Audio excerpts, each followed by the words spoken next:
Stephen Paul Jobs nació en la ciudad de San Francisco, California, un 24 de febrero del año 1955. Fue un exitoso y visionario empresario del sector informático y la industria del entretenimiento estadounidense.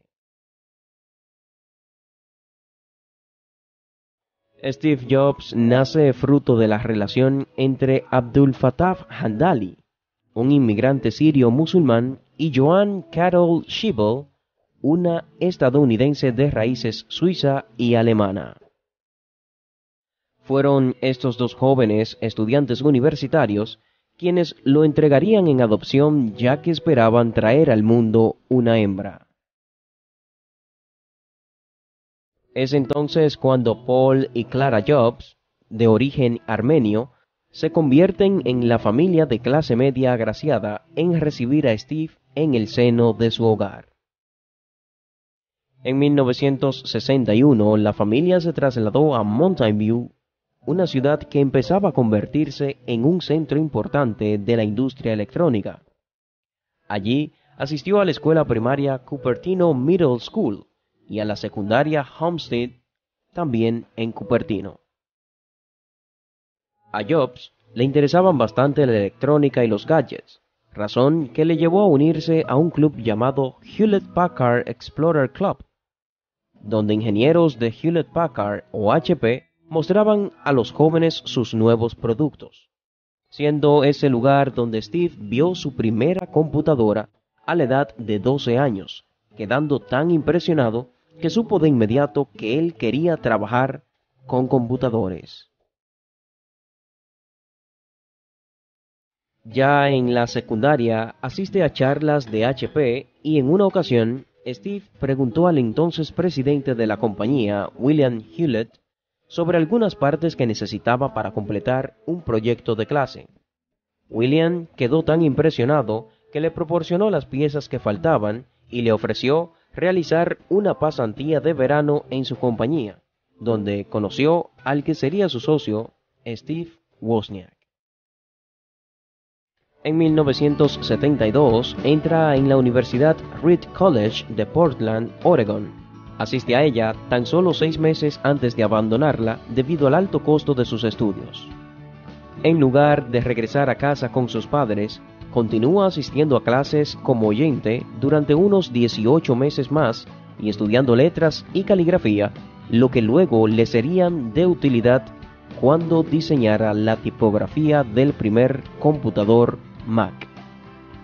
Tras 2 años fuera de casa, en otoño de 1974 regresa a California con el objetivo de realizar un retiro espiritual en la India, y consigue además un trabajo como técnico en la empresa de videojuegos Atari. De la mano de Steve Wozniak se entera que está intentando construir un pequeño computador casero, a lo que Jobs se muestra especialmente fascinado y convence a Wozniak para fabricar y vender uno de estos computadores. Es así como en 1976 fundan la empresa Apple Computers en el garaje de su casa. En 1981, Jobs fue portada de la revista Time por el éxito obtenido con el computador Apple II. Para la época contaba con 26 años de edad y ya era millonario gracias al éxito obtenido por su compañía en la bolsa de valores.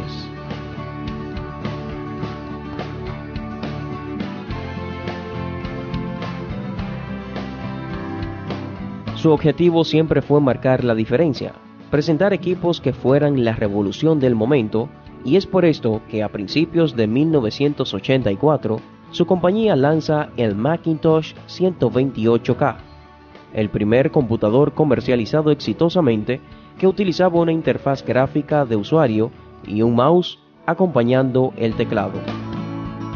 Además de concentrarse en Apple, Steve Jobs tuvo la visión de expandirse a otros mercados, adquiriendo también la empresa de animación computarizada Pixar, que cambió los filmes animados con el lanzamiento de la saga de Toy Story. Jobs ha sido el que ha mostrado los productos de Apple, y desde que presentó el reproductor de música iPod de primera generación en el año 2001, se mantuvo presentando dispositivos electrónicos que han marcado la pauta a seguir en cuanto a tecnología, citando los casos más sorprendentes del iPhone y el iPad. Lamentablemente, en el año 2004 fue diagnosticado con cáncer de páncreas, lo que lo llevó a ausentarse temporalmente para luego volver a la empresa que fundó y así continuó hasta el 2009, viéndose en la necesidad de practicarle un trasplante de hígado. En este punto vuelve a estar de licencia médica, pero se reactiva rápidamente para poder presentar por primera vez el computador de tableta llamado iPad. We've got something that is, and we'd like to show it to you today for the first time, and we call it the iPad. Para inicios del año 2011 presenta la segunda generación de esta tableta y en el verano de este mismo año muestra al mundo el sistema operativo iOS 5, pero en otoño la historia cambia. El 4 de octubre se presenta el iPhone 4S y no es de la mano de Steve Jobs, sino su sucesor Tim Cook. Al siguiente día, 5 de octubre de 2011, el estado de California y el mundo conoce la noticia que consternó la comunidad informática y todos sus admiradores. Steve Jobs había muerto. A la edad de 56 años, con un sueldo simbólico de $1, dejó una fortuna valorada en $8.300 millones y ocupando el puesto 110 en la lista de grandes fortunas de la revista Forbes, además de las 317 patentes registradas. Así, le sobreviven su esposa Lauren y sus hijos, quienes han recibido los gratos elogios de grandes personalidades como Bill Gates, fundador de Microsoft, quien dijo: "Estoy realmente entristecido por la muerte de Steve Jobs. Melinda y yo ofrecemos nuestras sinceras condolencias a su familia y amigos, y a todos los que Steve ha tocado a través de su trabajo. Steve y yo nos conocimos hace casi 30 años, hemos sido colegas, competidores y amigos a lo largo de más de la mitad de nuestras vidas. En el mundo rara vez se ve a alguien que tenga un impacto tan profundo como el que Steve ha tenido y cuyos efectos se dejarán sentir durante muchas generaciones que están por venir.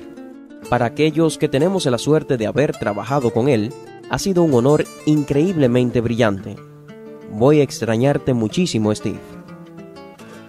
Asimismo, Steve Wozniak, cofundador de Apple, escribió: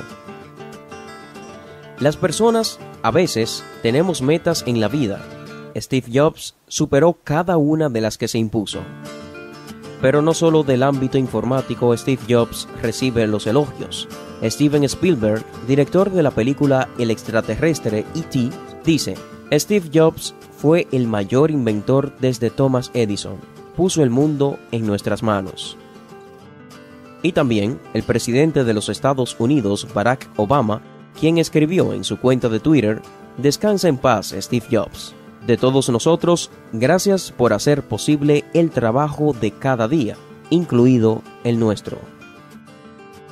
Desde Tecnología en la Radio solo tenemos una cosa que decir: gracias por mostrarnos cosas diferentes y por acercar la ciencia ficción a nuestro mundo real.